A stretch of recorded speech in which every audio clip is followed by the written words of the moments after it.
Il a raison parce qu'il sait que je sais faire court et que lui parle plus longtemps. C'est normal. Je ne suis que son cadet. Donc, puisqu'on parle de frère ennemi, dans les familles, il y a l'aîné, il y a le cadet. Je ne vais pas faire une dissertation biblique sur Ésaü et Jacob, sur Caïn et Abel, etc. Version païenne, il y a Romulus et Rémulus. Bon, très bien. Bon. Simplement, en introduction, je vais me permettre, avec son accord, de lire juste l'introduction d'un portrait que j'ai fait de lui pour mes mémoires qui vont paraître au mois de mars. Ouais, c'est ma bar mitzvah, quoi. Il a déjà donné. Ah, mais ça va être très différent. Bon, j'ai pas envie de le lire.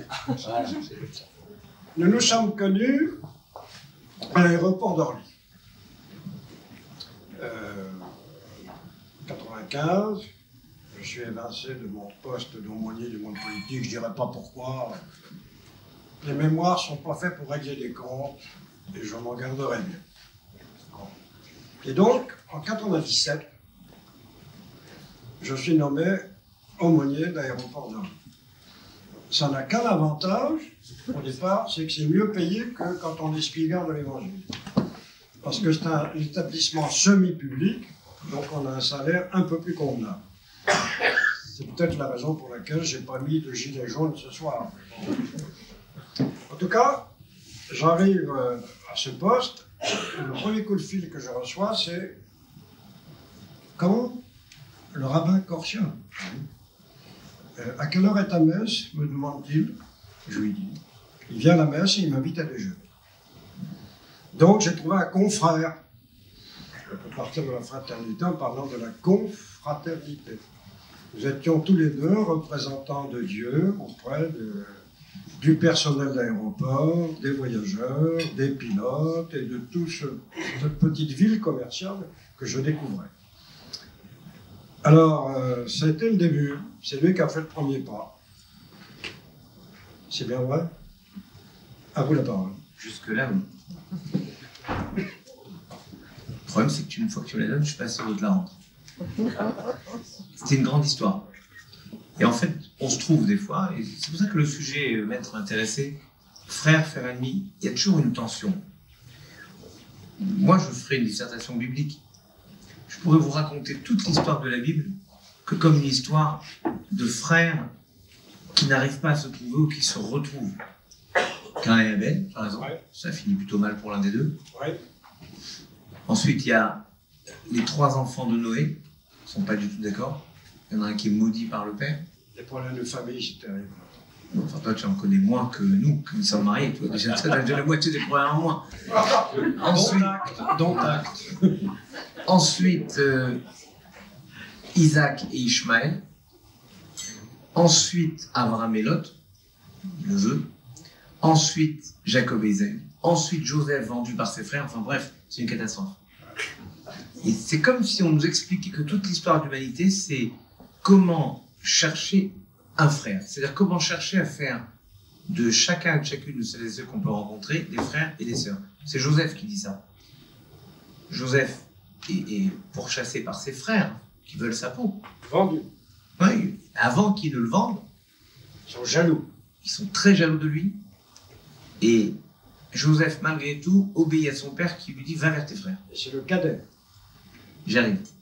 Va vers tes frères. Et lui, il rencontre quelqu'un et il lui dit « Et achai anochi nebakesh » C'est joli en hébreu. Ce sont mes frères que je cherche.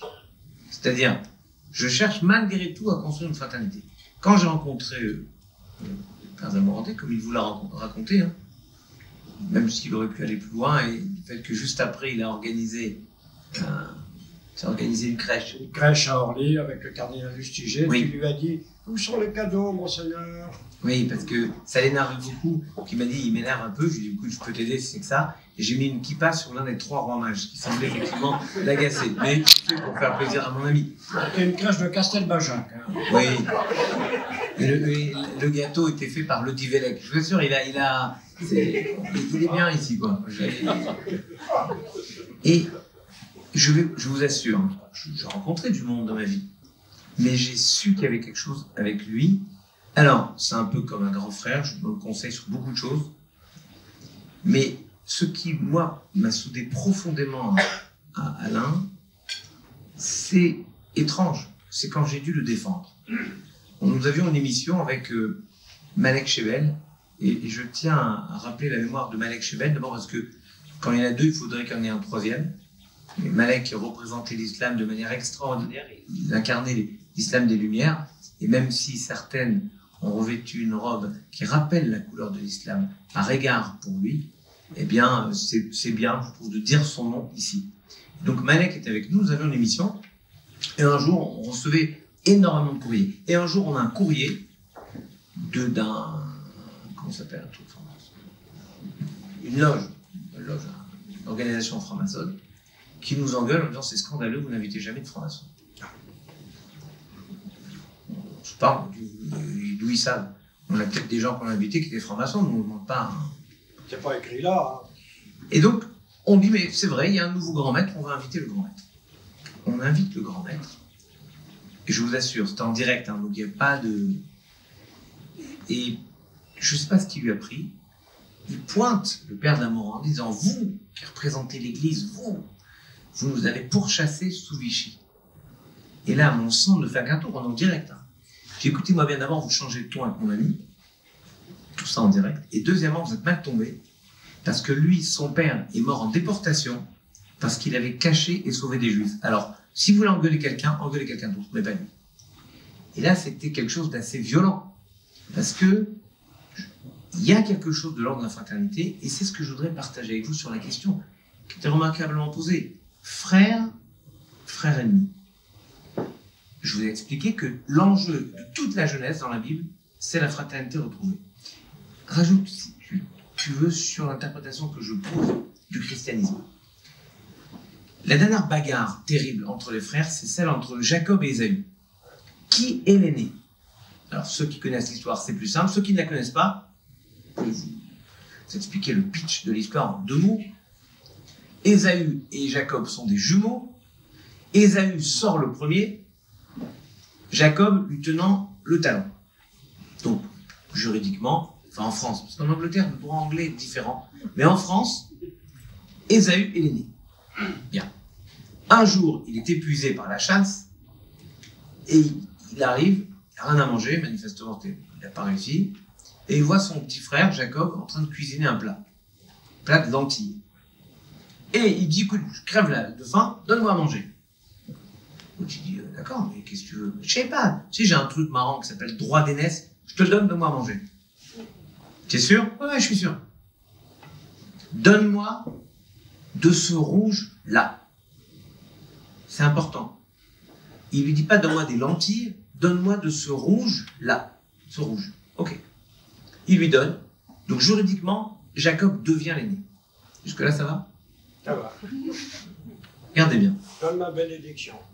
Puis, au moment où Isaac, le vieux papa, se sent mourir, il veut bénir son fils aîné, il est aveugle, il demande à son fils, l'aîné, qui croit être l'aîné, Ésaü, de venir lui amener à manger quelque chose pour le bénir. La mère entend ça, comme le père est aveugle, elle déguise son petit Jacob en Ésaü. Disons, Ésaü était particulièrement poilu. C'était le Demis Roussos de l'époque. Et donc, elle lui met une peau d'animal sur lui. Et il arrive. Le père tâte sa main, il voit que c'est velu. Il dit c'est donc Ésaü. Et il le bénit. Les commentaires disent qu'il n'est pas vraiment dupe. Mais il le bénit. Arrive Ésaü après.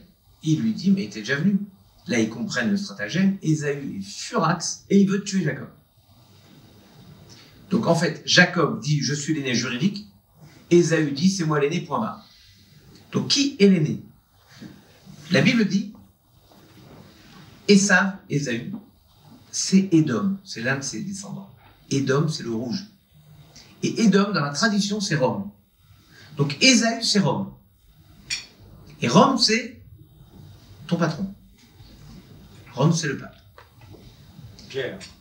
Alors voilà ce que je propose comme théorie que j'ai bâti sans complètement l'affirmer, mais je sens qu'il y a quelque chose là-dedans.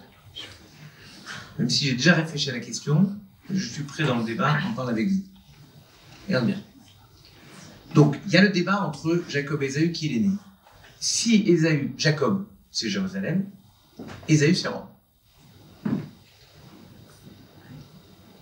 Rome va, disons la chrétienté, et en particulier le catholicisme, va jusqu'à dire nous sommes le véritable Israël, le Vérus Israël, c'est nous. C'est-à-dire que non seulement nous sommes les aînés, mais vous n'êtes même plus dans l'histoire. C'est là qu'arrive Jean-Paul II avec sa parole prophétique, qui vient lui-même après Vatican II. Vatican II, c'est une révolution dans l'Église, parce que Vatican II, donc ouvert par Jean XXIII et clôturé par Paul VI, Vatican II 1965, octobre 65, dit quelque chose d'extraordinaire dans le... Exactement. Tu sais, je fais du benchmark, j'étudie la concurrence. Donc,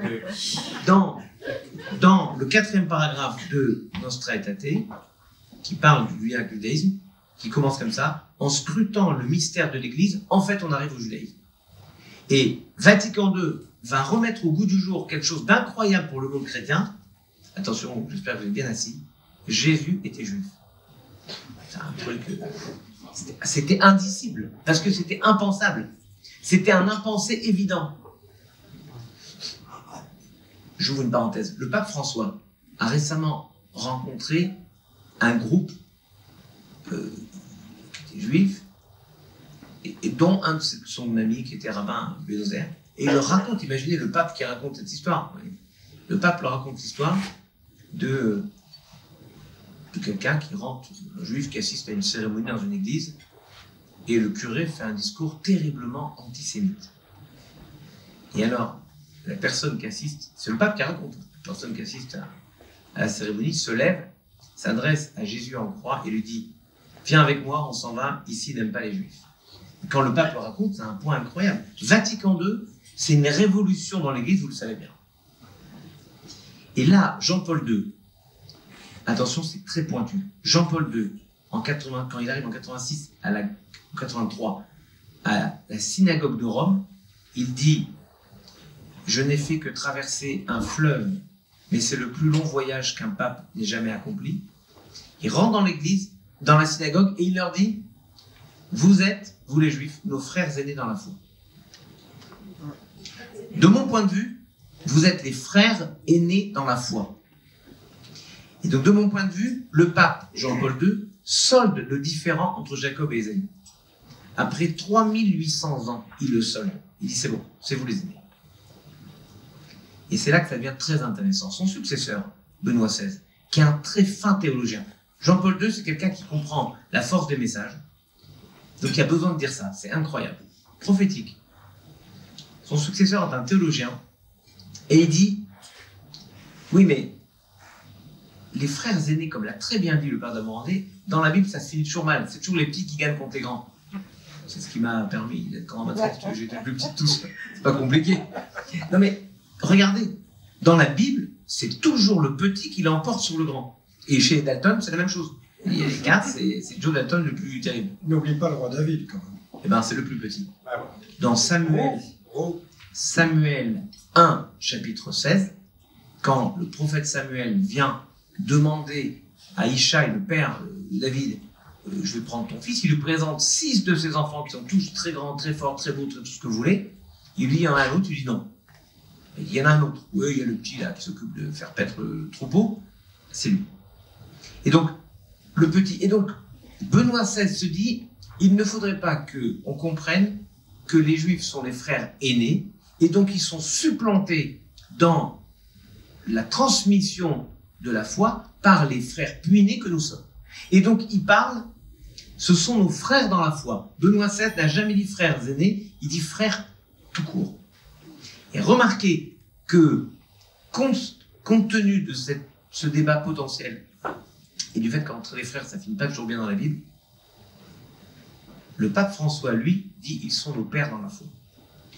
Donc, frères ou frères ennemis, j'aurais dit exactement dans l'autre sens, frères ennemis, c'est toujours une tension parce que c'est le même mais différent. Il faut affirmer une différence. Et entre Alain et moi, comme avec Malek, Il n'y a jamais eu de syncrétisme. Nous sommes distincts, mais ensemble. Et c'est donc, frères ennemis, c'est pas grave, la vocation, c'est de redevenir des frères. Voilà comment je vois les choses. Et toi, mon père? C'est un peu différente, parce que quand je vois ce qui se passe avec ce juif nommé Jésus, il se trouve qu'aujourd'hui, dans la messe de ce jour, M. l'abbé ne va pas me contredire, c'est la filiation de Jésus. 14 générations, etc., 2 fois. C'est important la filiation. Ben oui, on l'a bien vu avec le débat sur l'adoption, etc., etc. Bon, on ne va pas faire une manif pour tous. Donc, ce qui m'a impressionné, je dirais, la rupture qui se fait, elle n'est plus généalogique, elle n'est plus génétique, elle est d'adoption. La fraternité, c'est une adoption, ce n'est pas une transmission génétique. Bon, c'est une hypothèse que je lance comme ça, parce que j'y ai réfléchi un petit peu, je ne vais pas faire une thèse de doctorat là-dessus, hein, mais je pense que c'est important parce que, d'abord, premièrement, Jésus n'a pas de frère, génétiquement. Heureusement, parce que l'on a des rivalités comme dans l'islam, bonjour. Vous imaginez qu'il y a eu des frères. Et la suite? Bon, donc, il n'y a pas de transmission génétique de Jésus. Ça, tu n'y as pas pensé à ça. Bon. Deuxièmement... Les dernières recherches archéologiques qui n'étaient pas complètement d'accord avec toi, mais oui, je suppose que tu n'as pas le temps de méditer et de tout lire. Alors. Certainement. Oui, mon père. En tout cas, c'est la fraternité, en fait, qui relie les 12 apôtres. C'est la fraternité. C'est une fraternité d'adoption. Et ce thème de l'adoption, il est repris théologiquement par un juif converti. Je me méfie toujours un peu des juifs convertis parce qu'ils en rajoutent toujours un peu trop. Enfin, c'est Paul de Tarse. Bon. Et lui qui développe justement ce thème de l'adoption, qui est à la fois un thème, je dirais, de confraternité spirituelle, humaine et immanente, bon, et en même temps transcendante. Parce que nous sommes autant le Fils, pour nous, chrétiens, Jésus est Fils de Dieu à égalité totale, pas génétique, puisqu'il n'y a pas de génétique dans la Trinité, mais autant l'adoption, quand on dit notre Père qui est aux cieux, c'est une façon de dire nous sommes frères et sœurs en humanité et spirituellement. Amen. C'est très bien, il est très fort. Et je voudrais juste, de mon point de vue, pour conclure, peut-être, parce que je crois qu'il faut qu'on débute, que cette idée-là, qui est développée d'ailleurs dans les évangiles, qui a raison, c'est Paul qui le rappelle, mais j'en parle, Paul, il n'y a plus de Romains, il n'y a plus de Juifs, il n'y a plus d'Hébreux, il n'y a plus d'hommes, il n'y a plus de femmes. Déjà, tu vois, il est en avance sur ce qui se passe maintenant. C'est une idée que je trouve assez extraordinaire, non pas parce que je suis pour l'abrasion de toutes les différences, je pense qu'il faut qu'il y ait des différences. Mais quand une société est capable de prendre comme principe la fraternité, ce qui est quand même un trésor incroyable que nous avons en France, même si on a un peu oublié et qu'on a souvent considéré la France comme une entité réduite aux acquis, au sens de « je garde pour moi la liberté, je garde pour moi l'égalité », et la fraternité, personne ne sait ce que c'est. La réalité, c'est qu'on est fondé sur le principe de la fraternité. On l'oublie. Et la fraternité, c'est quelque chose, c'est mon ami le pasteur Claveroli qui dit ça, qui est à la fois du ressort du spirituel, du religieux, et du civil, parce que dans notre éthique... Oui. Ouais. Alors, qu'est-ce que c'est la fraternité? C'est je fais de celui ou celle que je rencontre mon frère, mon prochain. Je l'adopte. Alors, qu'est-ce que c'est un frère? C'est quelqu'un dont on sait qu'il a les mêmes origines, on a la même nationalité, on vit ensemble, on a envie dans le même espace, mais on a le droit de penser, de vivre et d'être différents. Et ça nous oblige au partage. Parce que si nous étions strictement les mêmes absolument, alors il y aurait une impossibilité. C'est Bossuet qui a cette tentation. Remarquez qu'en France, on est très fort. On a mis dehors, vraiment expulsé, ou tué, ou parfois les deux, tous ceux qui avaient une pensée différente. Ce qui a enrichi nos amis hollandais lorsqu'on a forcé les protestants à partir, ce qui a enrichi beaucoup de pays quand on a expulsé les juifs, que ce soit Philippe le Bel en 1306 ou Philippe Auguste un peu plus tard, en 1397, on a, de manière absolument étrange, chassé tous ceux qui avaient une pensée divergente, alors que la France, par nature, elle est construite sur le principe de la fraternité, c'est-à-dire la différence. Nous avons des origines qu'on veut communes, mais nous sommes différents. Et je trouve qu'il y a quelque chose dans ce que tu sais qui est très fort, la fraternité ne se définit pas comme étant qui est ton père, qui est ta mère, si on a les mêmes, c'est bien. Mais quel est ton... C'est exactement Renan. Quel est le destin que tu veux te choisir? Je veux me choisir un destin avec toi. Alors, à ce moment-là, nous sommes frères. Et tu as connu ça, et je l'ai connu, j'ai eu cette chance, mon général, de voir cela dans les armées. Parce que vous prenez un Polonais de naissance, vous prenez un Biélorusse, ou vous prenez un Vietnamien. Fraternité d'armes.